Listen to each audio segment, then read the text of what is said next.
Hi, I'm Eric Lockhart, and welcome to the first episode of All About the Business. Hey, we're kicking this show off for a few reasons.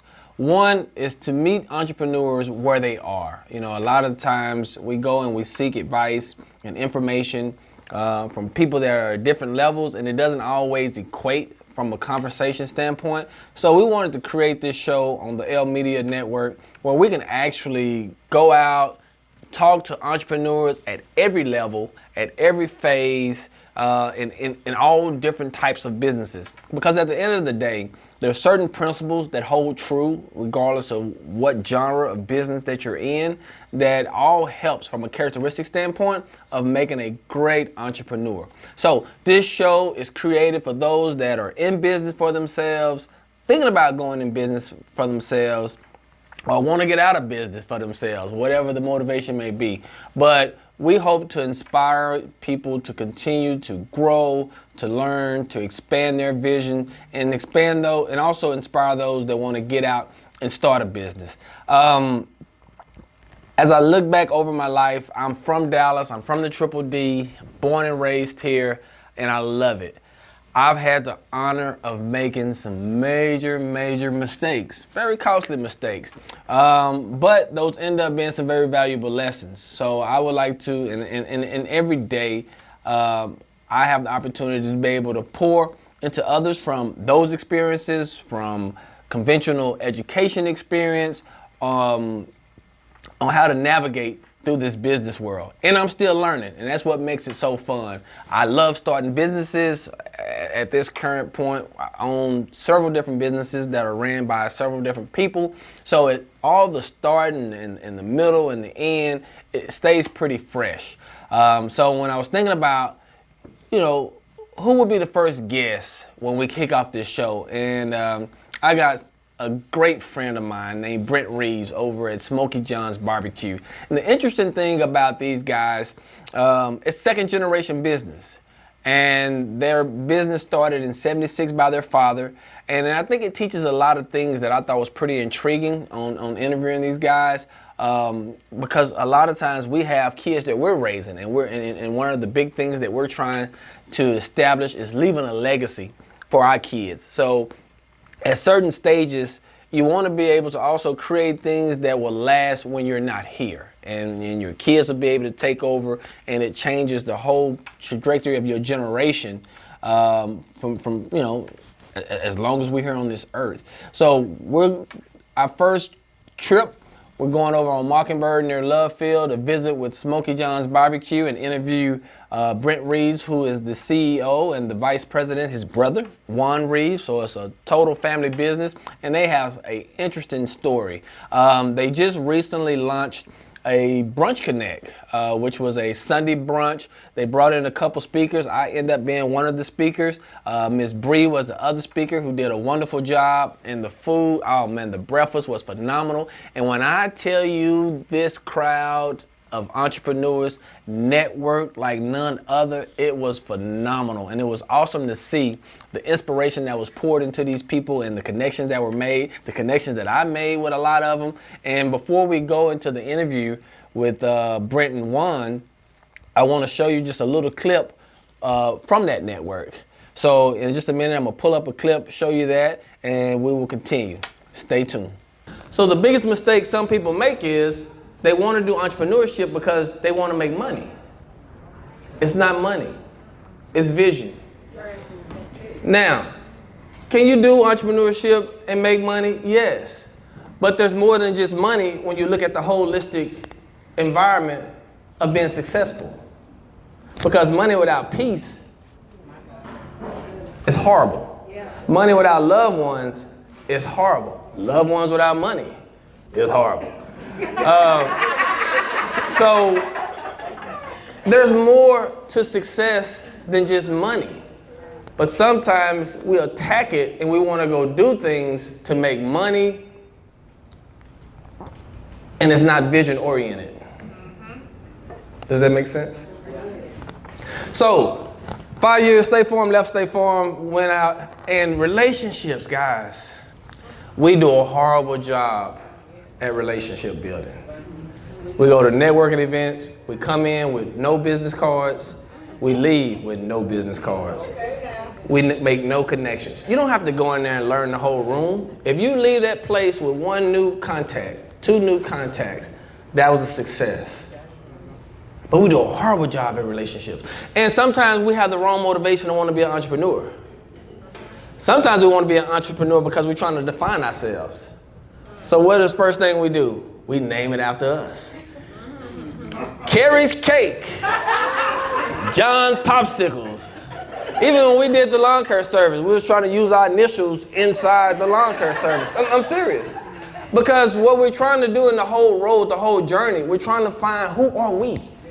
So when you tell somebody, and I also own a few salons, so everybody call they name their salons after themselves. But the whole thing is not about the salon.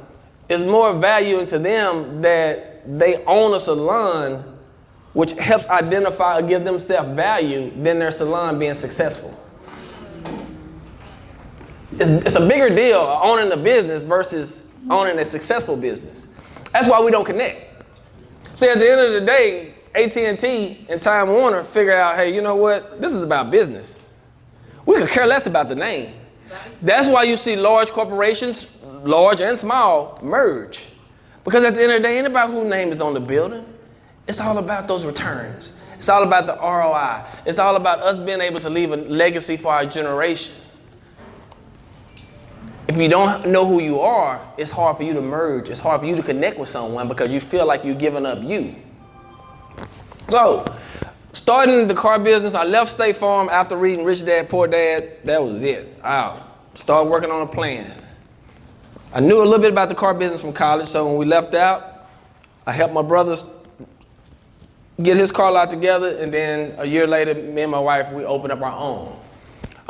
With that, I met a guy, and my wife was always big on wanting to be in real estate. We didn't know nothing, but we used to go to these little seminars, and you know, and they talk over you, buy a book, $99.99, and you still trying to figure out, you driving all around, looking for tall grass, Dallas CAD, sending out letters. How much time I got? Sorry, I got to speed through this. So, I met a guy that was doing real estate. He bought a couple of trucks from me. Well, he was interested in learning cars. But man, I'm interested in learning real estate. So we created 2 companies. It was Universal Car Center and actually Covenant Homes. So he ran the housing side, I ran the car side. He taught me houses, I taught him cars. We're still friends to this day, and that was back in 2003. One of the first deals that I did on my own on the houses, I made I think $25,000. And we had moved our office from when we had first started. We had this shopping center like this of office space. And then when we got a car lot, it had this big old building, so we didn't need 2 spots. So we still had this lease. So I took that $25,000 and I started a hair salon called A Cut Above.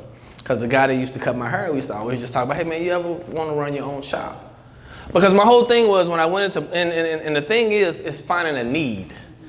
I never could understand, because the barbershop was so influential, I never got a professional haircut until I was in the 7th grade.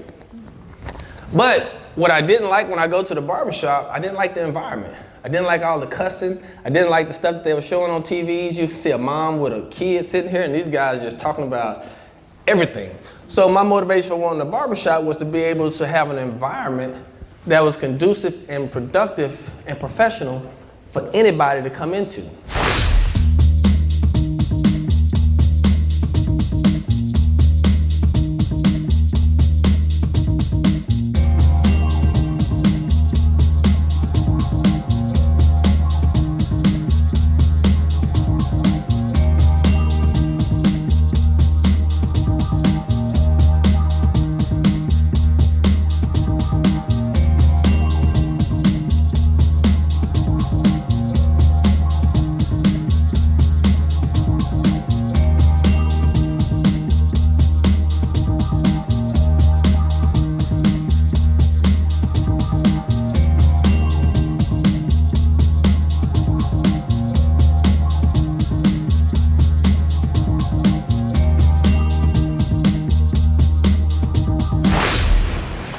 All right, we're here live at Smokey Johns BBQ with our first guest of the season. I'm all about the business. We got Mr. Brent Reaves and Juan Reaves.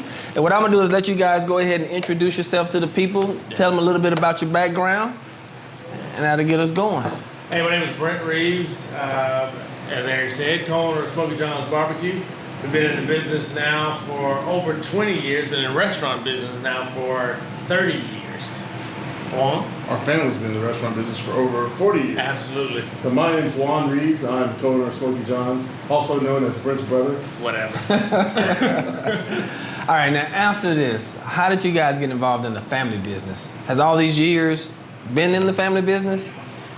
Yeah. Well, what for you?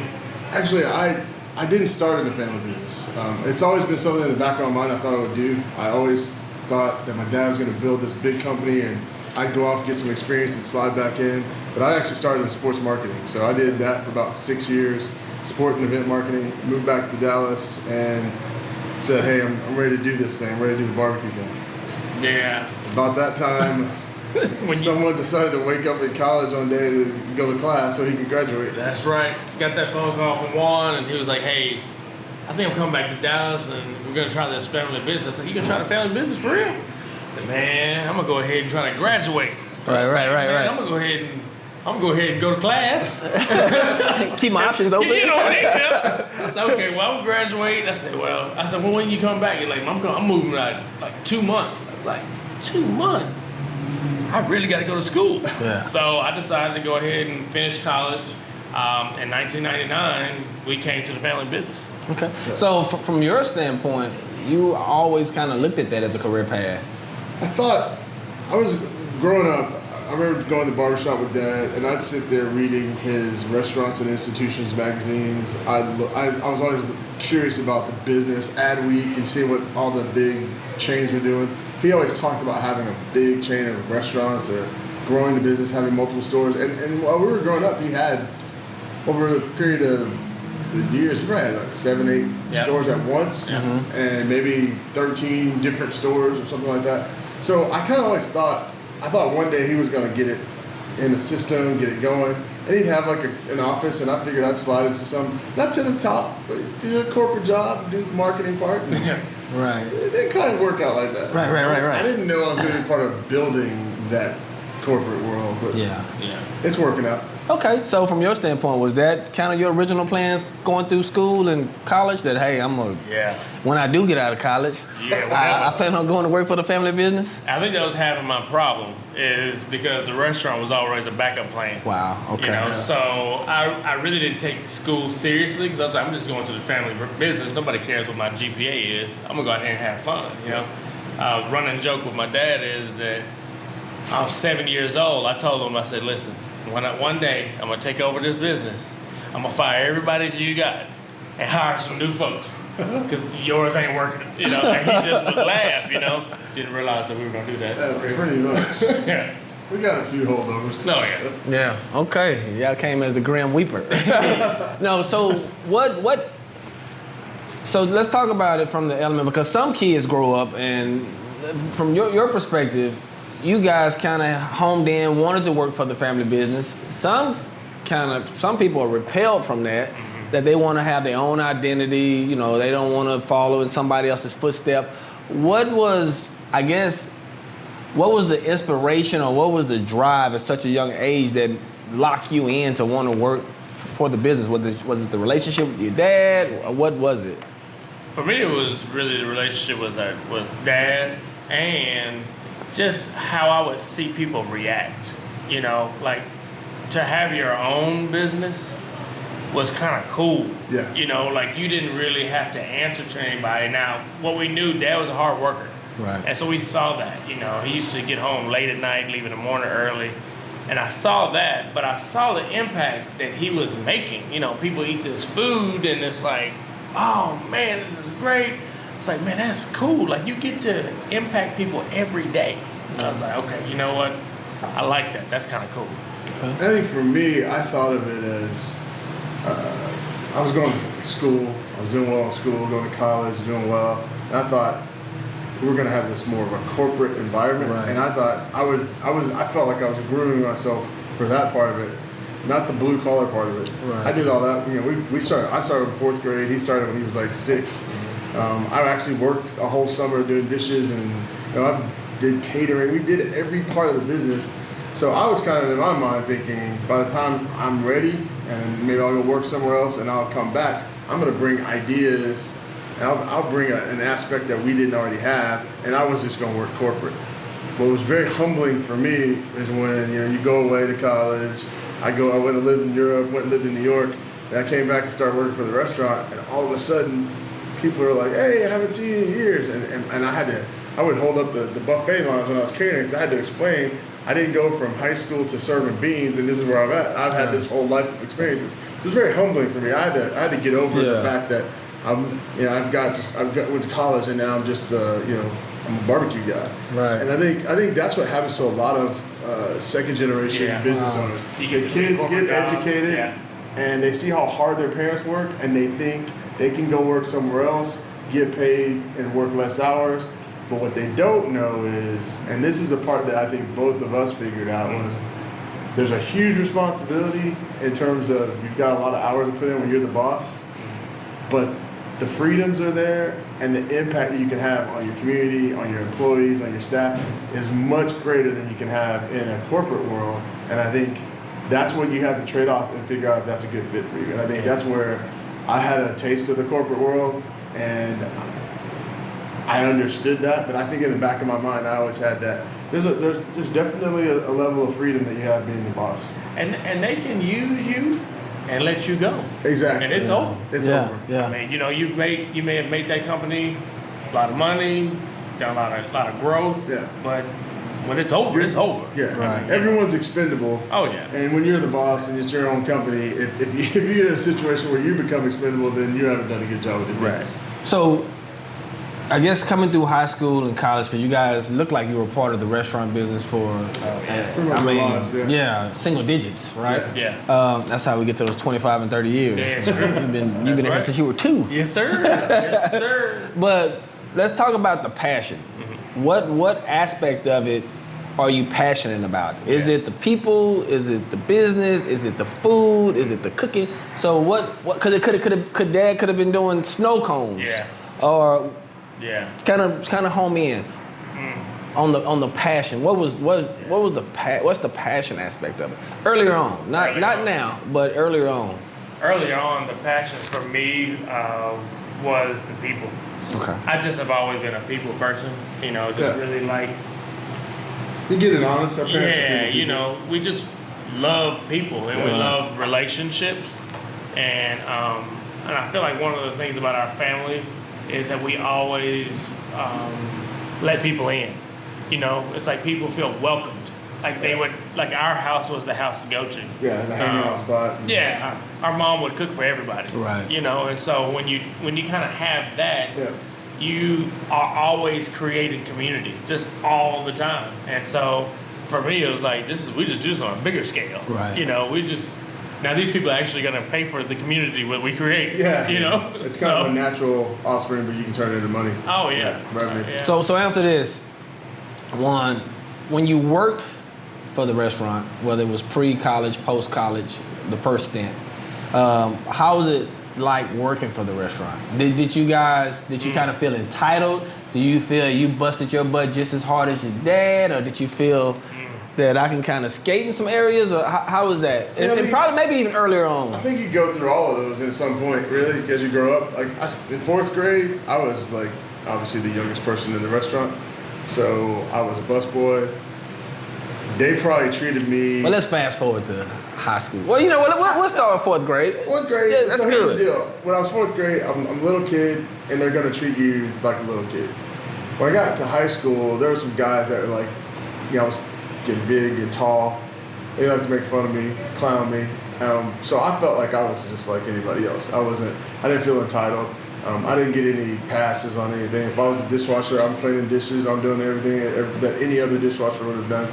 So, obviously, the only thing that we really got going for us is we could eat whenever we wanted. Right. Other than that, we were pretty much treated like regular people. And one thing that's been great about Dad is he always paid us. And I think that's where you break that cycle. Because if you pay your, a lot of people, I don't have to pay my kids. Well, if you don't pay your kids, then your kids aren't going to respect the job. Yeah. When you pay them, then you also are basically buying the right to treat them like employees and not like the kids. And I think by doing that, it kept us from getting the idea that we're the bosses or we're better than anybody else or we're entitled in any way. Because we're just like those guys. And we weren't paid at a higher wage than what the normal rate was for that person's work. Right. So I think that made a difference. Yeah. Similar for you, or? Yeah, I don't think we didn't get treated. I mean, there was no entitlement. Dad didn't really allow that. We were scrubbing floors and mopping and cleaning dishes like anybody else. Right. I mean, we worked full hours. There's always a perk or two, but it wasn't obvious, and it wasn't as if people were like, "Oh, here comes the kids." If they do it, we don't have to worry about it. They treated us, they talked to us crazy and treated us just like anyone else. Yeah. You know what? I think the most difficult thing, and this goes a little bit serious, is like when once I graduated and I came to the restaurant. Now that was hard. And I graduated, I got my college degree, and I'm the cashier. Okay, let's talk about Now, it. see, that was, it was like, okay, we do this for a minute. Right. I cashiered for almost a year. Yeah. And this is, when we were we were back, and we're thinking we're getting ready to go take this company we're going to do everything. Ideas. I've been working with Nike and Foot Locker and the NBA and working internationally with Sprite, and I've got all these creative thoughts, and it's like, now you're on beans. That sounds great, but I need you to serve those beans. I need you to learn how to cut the block. And it's like, all right, I'll do that for a minute. Right. That was the hard part. And then probably the other thing that we were very fortunate, I actually prayed about this. We had a lot of people that had known us since we were kids that worked for us, that we knew they had very strong personalities. And when we came back in more leadership type roles, we're not going to respect that. They were going to stretch, and that was the part that was really difficult. And it was really a blessing when we did our transition to move to the current location. Okay. Now hold on the transition. We're going to talk about that in just a little bit here before we take a break. Let's talk about, because you brought up something that I think our generation, and even me, struggled with on raising kids, on teaching them that value of the dollar or that work ethic. Right. Because I think a lot of times we tend to fall back on our appreciation is based on a different era than what they have now. Absolutely. What we work hard to give them is their norm. Yeah. It's our, this is, we worked for you to be able to have your own room and not to live in an apartment or, whatnot. But they can't appreciate that struggle. And I think sometimes as parents, we get frustrated, but we get frustrated that they're not appreciative, but they have no idea what it was like to share a room or sleep in bunk beds or stay in, an apartment with. Yeah, I deal with that on a regular basis because it's like we started here and worked our way up, and our parents eventually got to this point. Our kids are starting at this point, and how do they appreciate where they are as being better than what we had? It's an ongoing challenge with my wife and I. Yeah. But one of the ways I started my son working here in 4th grade. Yeah. Okay. He played select baseball. He wanted a fancy baseball bat. The bat's gonna run about $300 or $400. My bat budget was about $150. Right. So the deal I made with him was, we'll find it on sale, and you put in half. How am I gonna get the money for half? Work at the restaurant. Good. So the whole idea was, he might go to play on a team with guys that have those things. And can we afford it? Sure, we can make that work. However, it was still more than I wanted to pay. And I felt like this is an opportunity for him to understand that, you're starting here, but there was some growth in there. And I had experience it. Dad did it to me. Yeah. He did it to him. So it was like, I've tried to not make it too easy. I mean, we have our kids have it better than we have it, period. It's just the way it is. Right. My son's first iPad, he saved the money from working at the restaurant to buy it. So. No, I think that's a phenomenal principle. Man don't work, man don't eat. And being able to use that at any level, I think gives them more of an appreciation. And it's harder. You have to teach them now because the kids have so much, we're in such an immediate gratification society that if we don't teach our kids that there's a level of work, it's going to be a shocker. Yeah. So a lot of these kids, when they go to get a job, they're going to want to have a 5-bedroom house right out of high school or college. It's like, no, you still have to work your way up to that. And I think we spent a lot of time focusing on that. All right, so we talked about the growing up in the business. We're gonna take a quick break. When we come back, we're gonna talk about the transition. All right. All right, the takeover. See you in a minute. 2 and 2.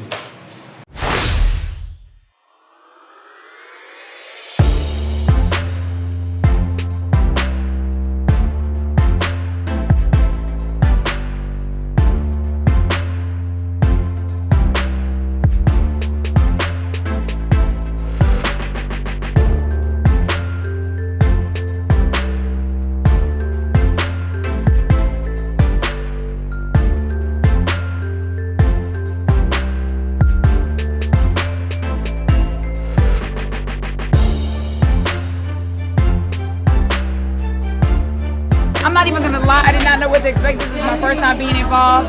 Absolutely amazing. Demona comedian out there is out there killing it. Keisha's out there killing it. And I cannot believe the hairstylists, the fashion, the barbers. Everybody out here took it to a 10 tonight. And I'm so proud to be able to say that I'm from this city, man. Triple D, stand up.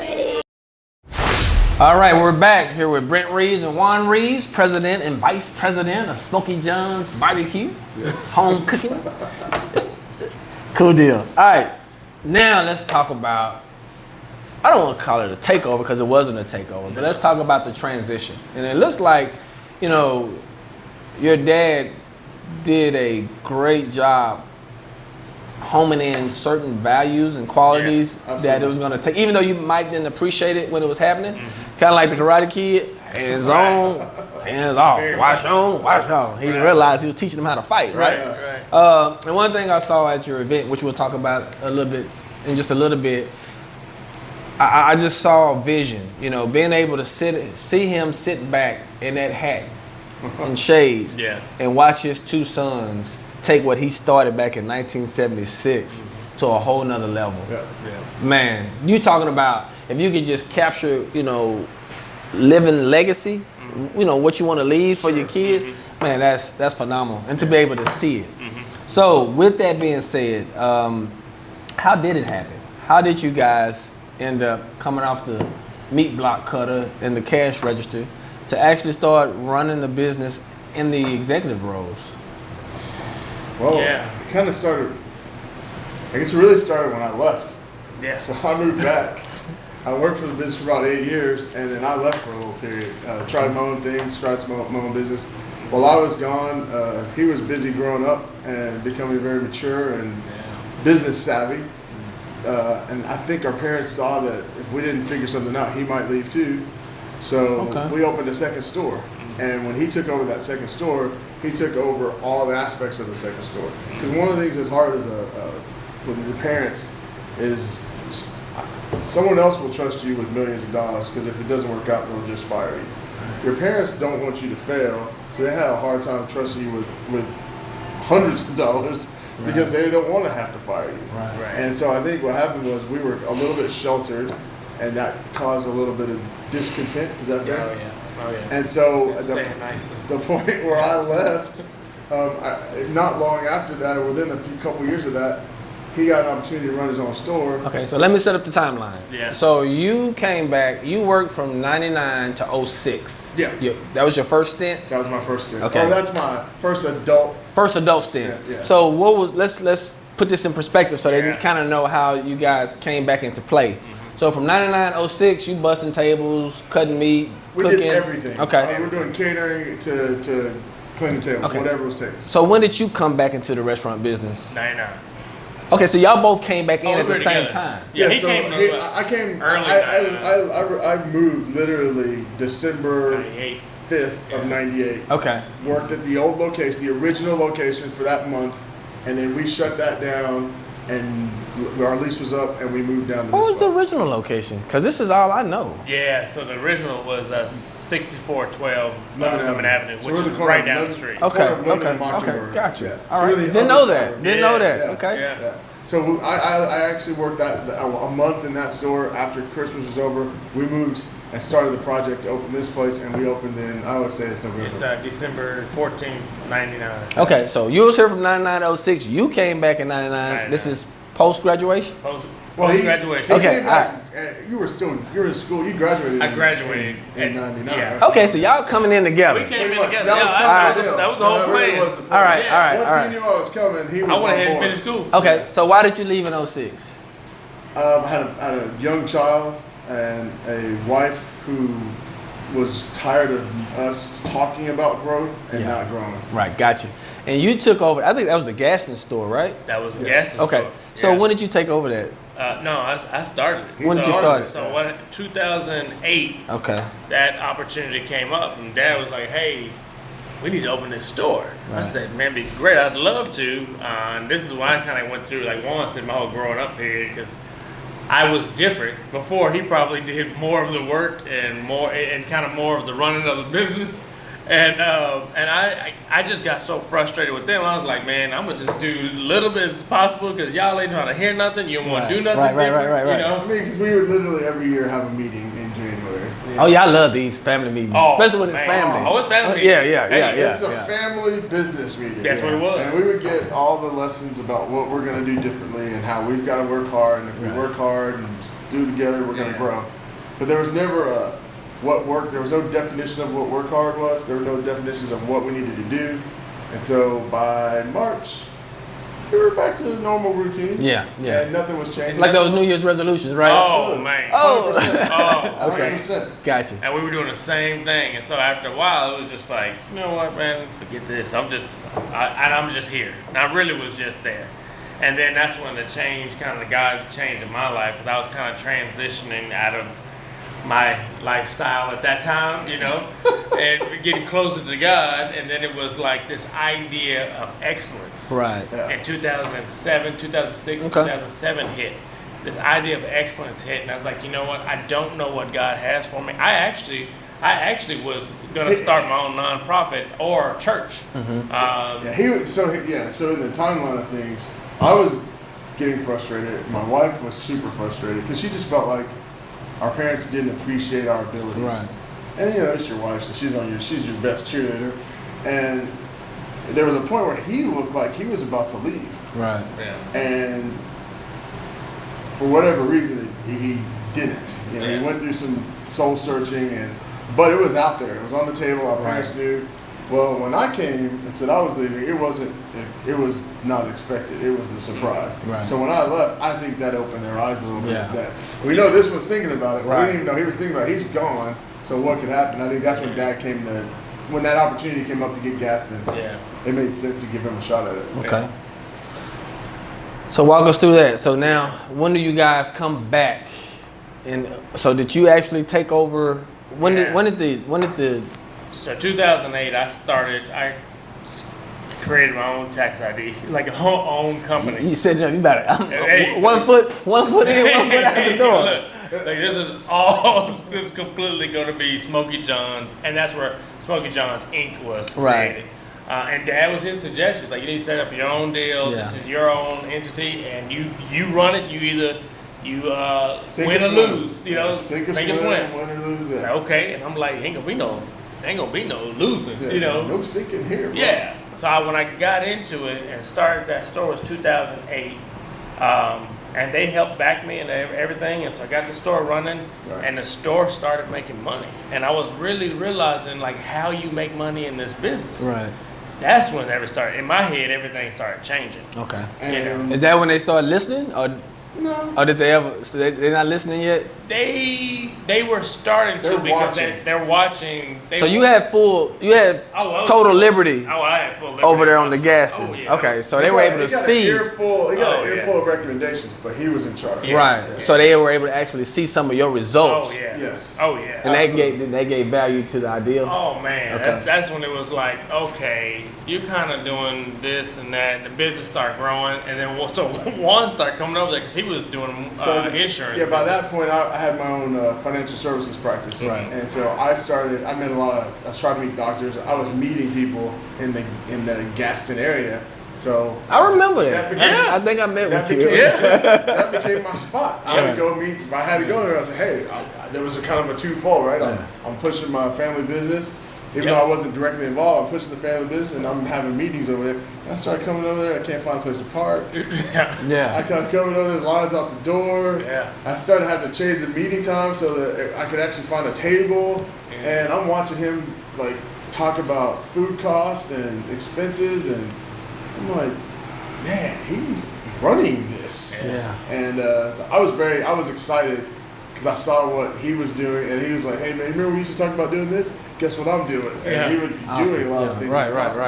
Yeah. It's cool. And it was growing. I think the biggest turning point of what really took the next level of change for my life was when our mom died. Yeah. So she was running the Mockingbird location, This and location. I was running the Gaston Gaston, location. right. So when she passed, I took both companies. Right. So I started doing Mockingbird and Gaston, and then that's when I started realizing how much struggle and trouble that the company was in. Right. That we were actually losing money. I had no idea Yeah. where we had never seen the bookkeeping. Right. We'd never seen any of it. Right. But they kept it going, but it wasn't It profitable wasn't a by any healthy. means. It wasn't a healthy sustenance. Yeah. It was just trading water, using their own fund. Dad always had Yeah. other projects going. It wasn't in a good state. And that's when he truly- started sharing it with me. Yeah. He told me kind of, hey, Like, say- here's the deal, and I was like, oh wow. And then so this and that And your was mom passed what year? 2010. Yeah. Okay. So I had 2 years of my own, and then when she passed, it was like, oh my God. And then so at that point, I started to come over here and start looking at this, and I started going, okay, wait a minute, this is a bad situation. And that was really where Dad's release happened, because he was just so. I mean, they've been married 40 years. Right. He hadn't been in the Right. day-to-day of the store Right. in a while, and then And so for that him to point- take on that, it was a lot. Yeah. So he actually, that's when because he needed to, Right. he needed to restore. I mean, Right, you know, right, and right, like, right. you got to realize, not only is that your wife of 40 years, that's your business partner. Yeah, that's a cornerstone of your That's business. that's right? everything. Right, So he right. lost. He really lost. That was everything. Yeah. Right. And it took him a lot. I mean, you know, literally, probably the last 2 years is when he's really come back to himself. Yeah. You know what I mean? But that was a huge blow. And during that time, he kind of let go. And then that's when I felt like I needed to really step in and make the difference. Right. Like for the family at that point. Right. At that point, it's bigger than this. No longer it's just, well, we're gonna do. No, this is like, we got to keep this thing going. Yeah. Right. Because you know, you asked before what our passion was, and probably for me, if there's nothing else, was legacy. Mm-hmm. Our dad was so respected about in certain pockets of this community.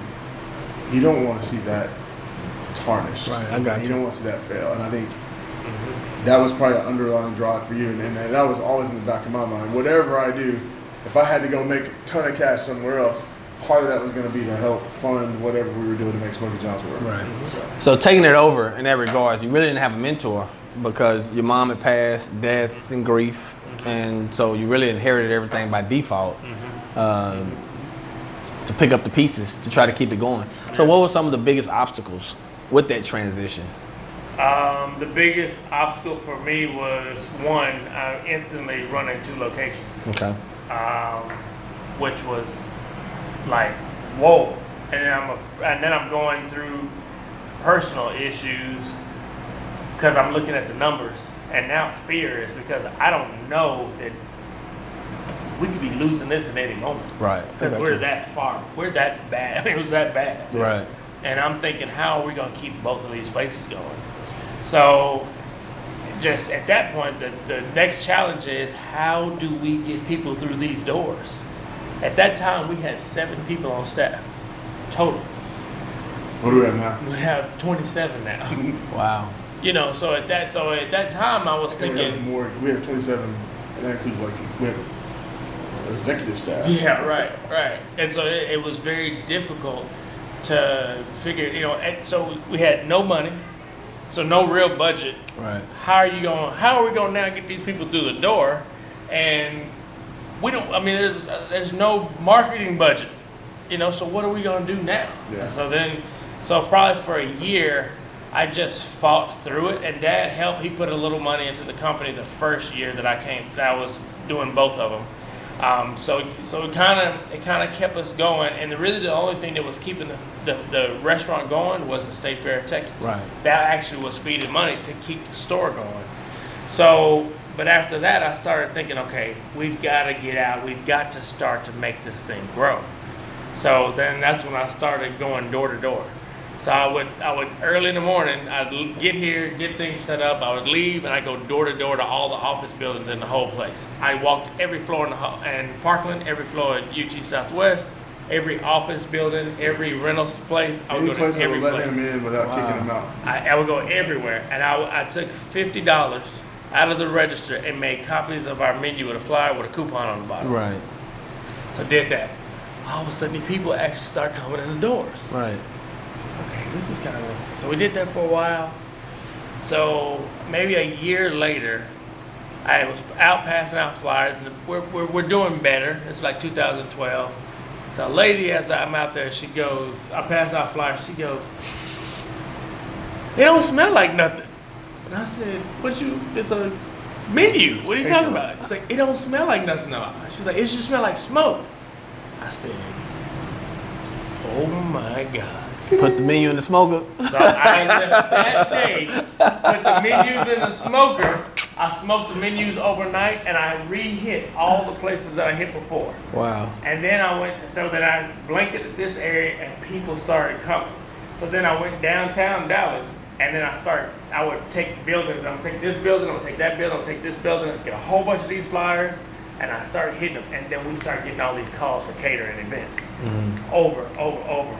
And it happens though so much that I called, and he started kind of coming around more. And the biggest part was our pitmaster died, who was our cousin. So 2011. That was actually 2011. So 2011, I was going to take off a month or so from my financial services practice to help with the fair a little bit, and not knowing that first week of the fair, our cousin, who had been our dad's pitmaster for 30 years, was going to pass away. Yeah. So he passed away, which meant I was fully engrossed. I remember him calling me I was in my office in the Park Cities, and I was in my office, and he's like, and I'm like, what? No way. And then I rushed down, and so I ended up working full time at the fair that year. And then I'm watching what's going on, and he's telling me kind of what he's been up to. And so I think at the end of that, I helped out a little bit more with during the catering season. And by the end of 2011, he's like, "We don't have a lot of money, but I know you need to spend time with your family. How can we figure out to work, or at least I can show you how you can make some money, and until we can create a salary for you." So that's kind of what we did. Exactly. Brought you back in the door.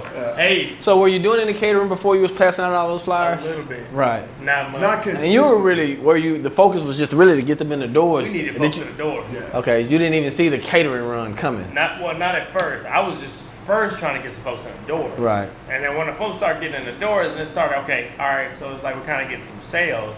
Then I was thinking, I started studying this guy, Michael Latias, who was doing $1 million in catering out of one store.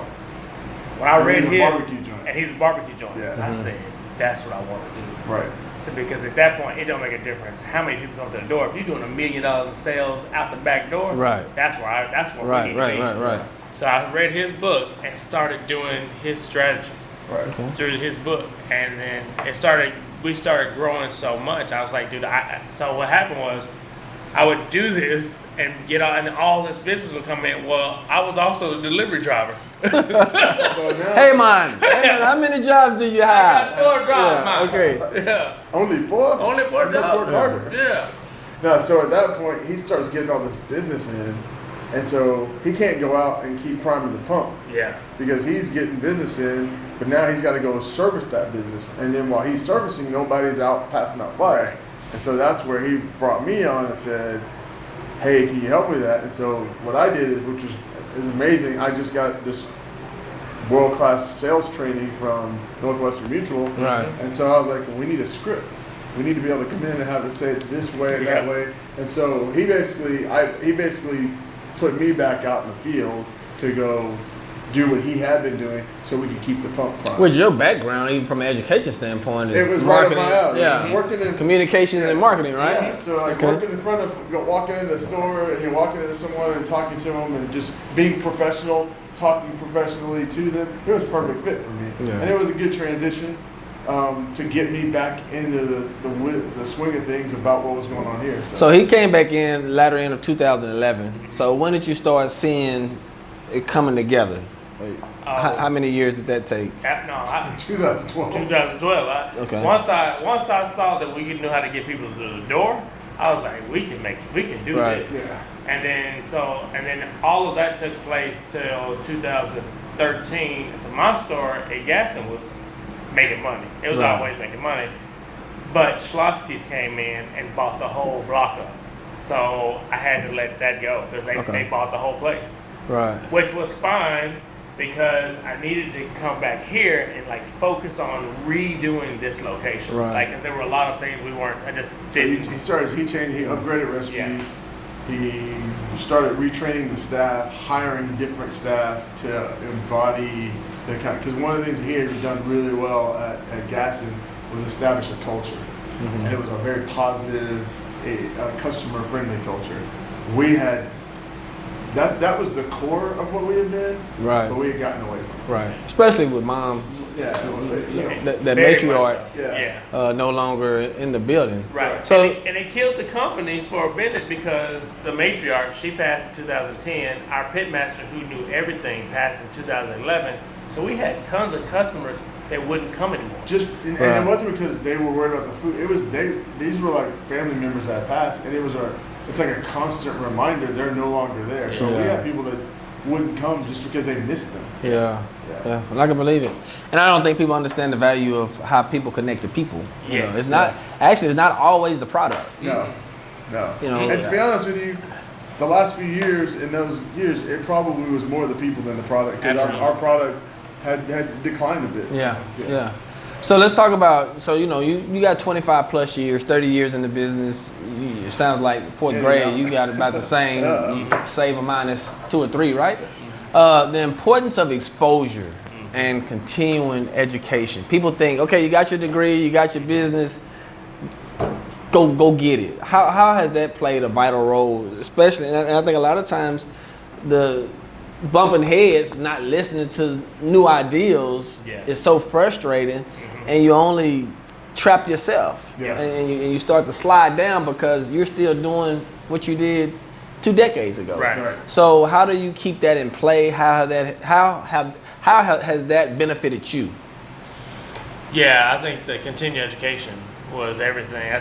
So we got to a point of growth that I realized we were growing beyond my knowledge. There we go. Wow. At this point, I didn't know. I just remember when you said, hey, if we can make this number every month, that'll at least get us to here and we'll be okay. Well, I remember, I think it was like 2013, and so we were having this conversation like February. Yeah. And so then March comes along, March or maybe somewhere in there, it's beginning of the summer. We start hitting the number. Then we were exceeding the number. Yeah. We were consistently exceeding the number, and now we're like, what are we supposed to do? Yeah. And that's about the time where we actually made the official on paper. Yeah. The old Smokey Johns came to the new Smokey Johns Inc. company, and he was the owner of Smokey Johns Inc. and he added me and my sister in at that point. Yeah. Gotcha. So then we split the shares so that basically the whole family owned the company. Okay. So. Okay. Yeah. All right. So we got all of this training, all of the ins, the outs. Figuring it out. Mom, when I lost mom, dad's in grief. Business is struggling. Lost the pitmaster, which is a cousin. You lose the store that was actually profitable because it got bought out. Yeah. Now you back over here, and then you get it turned around, and you're flowing, you're growing, you're on food shows, winning awards, the whole shebang. Then in 2017. Yeah. 2017. So at this point, you probably and with a trend line, you're probably going upward. from 13, 12 to 13, 17, you got 5 years of where you just seeing this thing taking off. Oh yeah. 13, Right. 14, 15. Each year we were up at least 20% or more. Yeah. By the time of the fire, we had tripled the gross sales of the company Wow. in 4 years. From 20. In 17 or what month was it? September. So September, where the fair getting ready to kick off, you Yeah, get to bring in this extra stuff Right. just to go into overflow. Yeah. The And- building burns. It doesn't burn up. It burns down. Yeah. Well, it burns up. Burned up. It burned up. It was gone. It's gone. It's finished. Where are you? Not post, but pre. At that moment, where are you? And just so in my profession, on the construction side, fire is not a bad thing. Right. So just for people to kind of put this in perspective, it wasn't a clean insurance deal here. No. So that would have made it easy because insurance would have covered your revenue while you're out, Right. the bill back, the whole shebang. So Right. just so to kind of set this stage, Yeah. we're taking insurance out the equation. Right. It's devastating. I mean, it's devastating. We're coming off of 2016, which was our record-breaking history, record-breaking Year at the fair. record-breaking year for the Record-breaking restaurant. year for the restaurant. Another second, double-digit growth. Yeah. And not to mention, knowing that you're a people person with a heart, Yeah. what's the staff count at this And point? see, at this point, the staff is at 21. Wow. So you got 21. To add to that pressure, not only is the Yes. business closed, Yes. but we got 21 people Yeah. without work. Yeah. Don't have anything to do. Yeah. And at that point, our thought was, okay, I call him. I'm like, because he was going on delivery. Say, hey, is it bad? Standing out in the parking lot, I was like, it's gone. He's like, it's I'm driving, and It's he's not. like, it's gone. It's gone. I'm like, but No, it's not. I'm thinking, No. couple weeks, we'll get it back together No. type of thing. Right, I didn't right, think right. it was going to be devastating because the time window of when we found everything out was very, very small window from when they called me and said there was a fire. I'm on the phone with him, talking to him, said, hey man, you need to get over there, there's a fire.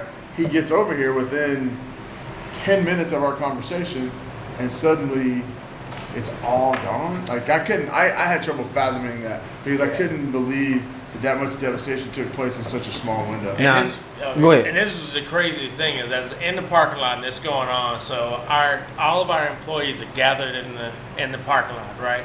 And they're crying. Yeah. And they're crying. But this is when I knew we had really instilled something in them because their first thing was, don't pay us. Take that money to use whatever you need. We don't need our checks. They don't know anything Wow. about what insurance. They or don't know anything anything like about that. They're insurance. just, regardless And of the they're like- situation. And they don't realize this place ain't opening back up to No. 2019. we didn't know that. I know. Like, hey, take your check just to be out pretty soon. You know what I'm saying? We'll be back to where we good. Okay. They were thinking like me. I'll be down for a month. or so, maybe 2 months. Yeah. Okay, so let's put this in perspective. Yeah. So September 2017, Yes. you reopened the doors when? January 28th, 2019. 2019. 16 months. 16 A months year and a half, Yeah. roughly, Just give or take. Yeah, just under. Okay, all right. Let's talk about this. So, This is rough. a year and a half. What happened? Yeah. So Now, when I say what happened, I because you would guys didn't go out of business. No. So that's the part I want to. Yeah. I mean, it's devastating enough to fire, and then you Right. got a year and a half. Then you got no insurance proceeds on top of that. So Right. that's. We don't even need to go no deeper. Yeah. But let's just talk about because see right there, people. I'm done. We Right. quit. You said you came back because you didn't want to see the family business die. Right. When mom left. You know what I'm saying? Yeah, Right. So absolutely. now you're kind of facing some obstacles that's beyond your control. Oh, man. Both of you agreed. Yeah. You could probably go get another job somewhere else and keep it Absolutely. moving. Yeah. But you fought through it. When everybody else would have counted you out, this is Yeah. over with. Yeah. Let's talk about how did you survive Mm-hmm. in these 16 months? One was God. Absolutely. Right. I mean, that's when you get like you're at the floor. There is no more, at that point, there's no Yeah. There's And no I think lower. he did a great job of setting us up for it. Yeah. Two things that I credit that were all part of God's plan. Is number one is we talked about the continuing education. We both had just finished taking these business MBA type programs. He did the 10,000 small businesses with Goldman Sachs. I'd done the emerging leaders program. We spent 9 months working on our business when we're peaking. And so I think we were on the right track. And so I think that's very encouraging to know that because we had all these people that were like excited to help us, and all of a sudden we had this tragedy. So I think that was encouraging. And I think the other part of it was all along I have been telling him, hey man, we need to get away. We need to have a retreat. We need to spend some time. We both have worked on business plans. They're theoretical, but they were on our business. They were not other businesses or something. We need to figure out really what we're going to do next. What are our next steps? And so I felt like, because we were trying to open another store before this happened. We had almost signed a contract to get in another building. We ended up telling the guy, no, we're not going to do that because we got to figure out what we're going to do here. And I think, to me, it was devastating at first. It was hard. Then it was like, okay, we were too close to getting it right. We got to figure this out. We can't stop now. Yeah, and then we found out we got the business interruption insurance. We did have business So interruption. we had that. So while the contents weren't covered properly, we did have the business interruption, which allowed us to keep our folks So we on. kept our team together. Good. And we were able to keep our catering business going. Okay. And so because of relationships that we had built earlier in the year, Not for that you would have never guessed we would ever be in business with these people later. never. Yeah. But we ended up calling one of the guys because the guy that we built a relationship with had 2 Southern Pride smokers that he wasn't using. Right. So we said, okay, can we use your smokers while we're down? So, and then so we used his facility, and then Contact from Kristen Thomas with 10KSB with the Goldman Sachs program allowed us to use the kitchen that was in the same building that I took the program because nobody was using the kitchen. My class was in the program too, so we knew the facility. It was kind of cool. We're going somewhere that was familiar, right? And suddenly now we've got a kitchen to cook our sides and vegetables. We've got a separate kitchen to cook, smoke our meat. We became experts in logistics, right? And how to coordinate and go all over the metroplex. So we would keep it going. We just knew we had to keep it going. By any means, we need to keep it going. You know. And I think once we settled on, okay, we've got a place to cook, let's keep the catering going. We had an office that we were not fully using, so we were able to put people in that office, moved all our phone lines there, and so now we've got people that can manage our catering, and we started our retreat. We started planning and figuring it out. And we got through this, and the beautiful thing is, like you said, the whole God working with you was we had actually prepared, got as much stuff as we needed to get prepared because we were 2 weeks out. So we actually happened to be ahead of schedule on production for the fair. And that's part of the growing up that we've been really learning from past mistakes. And so one of the things that we had done is we had geared up for the fair really well. So we were ready. So the fair and the catering brought you through. Oh yeah, and the business interruption. No, I mean, but as far as just keeping the name out there, business interruption. Keep the business to keep our name out and let people know that we were still. What was the growth of the catering pre and post? Catering. Because all I can think about is you going out and giving those smoky recipes, knocking on the door, trying to get people in here. Right. But this place burns up. But that seed on the catering piece end up coming back, help carrying you. It diversified you. Right. So I'm kind of interested because I remember we talked about you wanted to before the fire. Right. Spend more time, get the catering business stronger. Right. So what did you see? Like, was it a 20% growth in catering, or was it stagnant? It's probably stagnant because we weren't able to do. In those small kitchens, we weren't able to do all the things we'd done before, and we kept a couple of our really big ones, and we'd have to rent a third kitchen to execute them. But what it did was, it allowed us to get really organized and build our team and really learn to execute our catering. And the things that we wanted to implement, we don't have a store to worry about right now. Right. So we really started putting a lot of strategy, just the little personal touches, and we really our catering has come out of the fire. We run like a machine. Yeah. I mean, the ladies, logistics. everything runs smoothly, and that was all developed during that downtime. No, because I tell you what, and now you got a media and marketing background, but I think you guys did a phenomenal job keeping your name alive. You talking about 16 months with your brick and mortar shut down, and you guys still social media, still the presence is still being felt. Yeah. You're still there. You're still connecting. You're updating. I thought that was a phenomenal. I think this. I give Brent probably grasped the idea of social media at the first. I remember when we first told our parents we needed a website. They thought we were crazy, and I think one of the things that the change in the way just marketing works today is social media is free. Right. You can pay people to help you with it, but it's as effective as anything. It's targeted. And it's free, and we realized you got to take advantage of it because our parents never advertised. Right. That was friends of the Cowboys. They got publicity off that. We didn't have anything like that. So social media was definitely a huge part of us building our brand. Yeah, we knew during that time that we had to stay connected, at least to let them watch our story. Right. Because when people buy into your story, then they're cheering for you more. Yeah. Right. And then they're waiting for you to cross the finish line.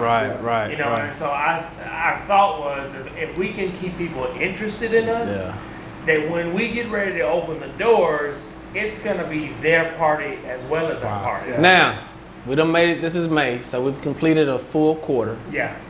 What did that first quarter look like? Not number-wise, but how? I mean, I lost a bet. I lost a bet. I still haven't paid it yet, but I will. A social media guy swore to me when we opened the doors, we were going to hit the ground and the doors were going to flood in. And I said, we've been down 16 months. It's going to take time for people. People have routines. I go to this place when I get off from work. I go here. I do this. I go to this place for lunch. And all the people that used to come here for lunch now have had to find other places to have lunch. They just stop eating lunch. Right. And yeah, sure, they've watched us on social media, but that's different when you have to wake up in the morning and think about what you're going to do. I said it's going to take time for people to find out that we're open, because not everyone's on social media. It's going to time for them to figure out that we're here, time for them to work their way back into their schedule, and we'll gradually build up. And I was completely wrong. I know. We opened the doors. Was this your strongest? It was your strongest first quarter ever? Oh yeah. Yeah. I know. I when I come in, you can tell, you can see it, the vibe, the energy. It's remarkable. Yeah. So you mentioned, I said, how did you survive? Of course, God, which is sincere. Yeah. And when you go through a devastation like this, going through it seems, oh man, this is the worst thing that ever could happen. Mm-hmm. But now let's put it in perspective. The fire. From a retrospective hindsight, what did that fire mean? For me, it was cleansing. Yep, purifying. It was redefining.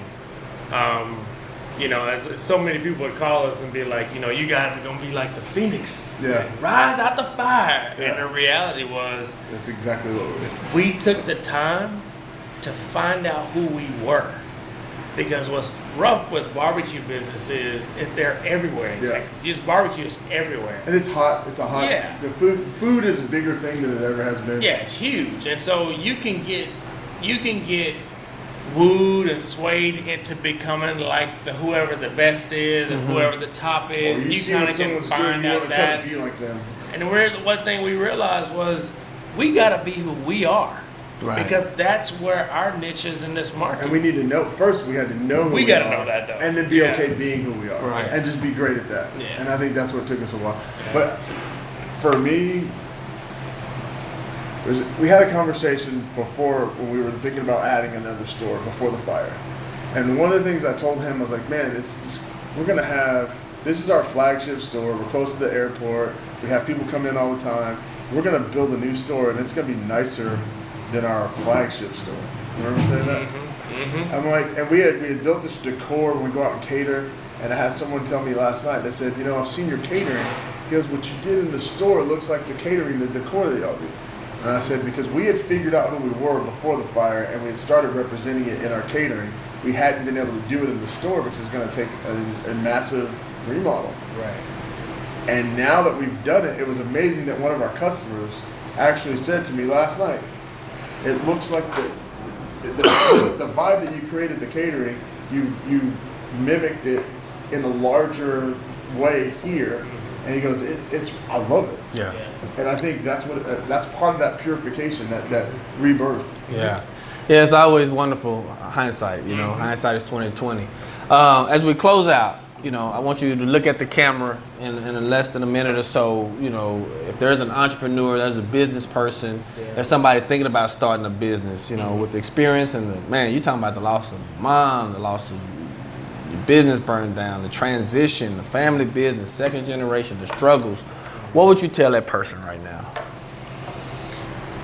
The biggest thing I would say to any of you guys out there that are entrepreneurs or have gone through some struggles is to trust in God first, and then dig deep in yourself and figure out what it is that you want to do and why you're doing it. Because the way is going to be shown. It's going to be poured out for you. You're going to figure it out. And the biggest thing that you got to do is like not quit. You can't give up. No. There's no way that you can give up, because the moment that you give up actually was the moment that the door was going to open that you needed open. Absolutely. So don't quit, no matter what. Find somebody who has actually been through a tragedy in business and talk with them. They'll tell you that you're gonna come back. You're gonna be back stronger than ever. I would say everything that Brent said, and I would also encourage, find a mentor. Find someone who can understand and listen to your story, and then you have to make yourself accountable and humble enough to listen. Because we have great ideas, we have all these wants and wishes, but there are steps you have to take, and sometimes they're difficult, and sometimes they're not the fun ones. And if you have someone who can hold you accountable, someone who can help you flesh out your plan and mentor you through the process, then the humility will allow you to do the ugly stuff, the dirty stuff, the not fun stuff that will allow you to realize your potential and that dream. All right. I want to thank you guys for being the guest on the first show of All About the Business, man. I learned a little bit about you guys on the bio that I didn't know. But, man, I appreciate it. Wish you well. Hey, this is like home here. Absolutely. And until we see you again next month, second show, peace. Guys, I hope you enjoyed that interview with Juan and Brent Reaves. I mean, there were so many nuggets and valuable stories that's tied to that interview and to these guys' story that it is remarkable. You know, one of the things at the Brunch Connect that I witnessed while they were up talking and starting this first deal that we talked about, you know, probably 5 or 6 years ago that they're implementing, man, to be able to watch their dad sit back in that crowd with his shades and with his hat at, I think, 75, and watch his 2 sons take the business to a whole nother level. That's what it's all about. And if you look at their story, man, yes, they struggled. They struggled in school. Sometimes they doubted their calling. Sometimes they got frustrated, impatient. They even left, went and did other things, came back, and now they're the executives of the business. And then with the fire, they could have easily packed up. They had the credentials to move on, but they persevered. And now, man, they're soaring. So, you know, if we can't take away anything from their lesson, is this: you can make it. You can do it. It will happen as long as you don't quit.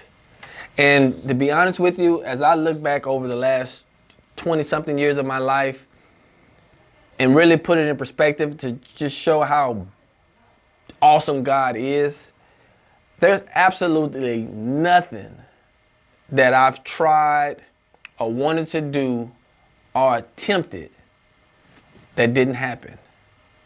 And that's phenomenal. And that works for anybody. Yes, is it gonna come with a lot of failures? Is it gonna come with a lot of heartaches, obstacles? Man, if you can learn to understand and put a different perspective on how you see failures and how you see losses, if you learn from them, it was a lesson. You know, I have the wonderful opportunity of working with a lot of entrepreneurs and some of the entities that we're part of. And it is inspiring to see them come in on different levels, see them soar, see them grow, see them take off, see them embark on different ventures. Man, that's rewarding. So to all the business owners out there, big and small, you're all big. Stay intact on why you started. Stick to the vision. Keep a purpose on why you're doing what you're doing. But most of all, beyond all of it all, whatever you do, don't quit.